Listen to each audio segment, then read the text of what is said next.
ახლა ფოთი ვახსენე ჩვენ და შენ პირველი ნაბიჯები ყველანაირი მათ შორის არტისტული იქიდან დაიწყო მალე გახდი შენ საკმაოდ პოპულარული მაგრამ პირველი ასე თქვა სახელი განსაკუთრებული და არტისტულ სფეროსთან დაკავშირებული გამორჩეული შეგარქვა შენ ერთმა ცნობილმა და დიდმა ქართველმა თან არც მეტი არც ნაკლები მეგრელი ბანდერასი გიწოდა და გიტარით დადიოდი თუ რასთან იყო დაკავშირებული ეს მითხარი გამოცდაზე ბატონ რეზო ჩხეიძესთან რო წავრძექი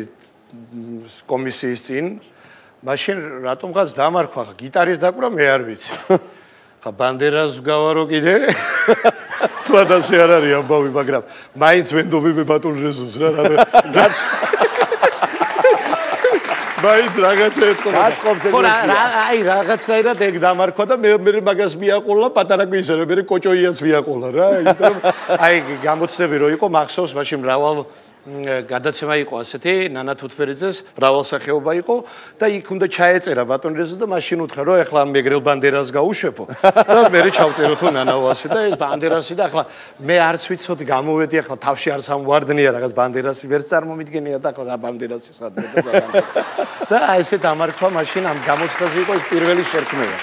ასეთი მე არც ყოფილა ეგ ამბავი მე უკვე გაგრძელდა 4 წელი სწავლა და როგორც გრძელდებოდა ამბები და მოусვენარს ვეძახოდა რა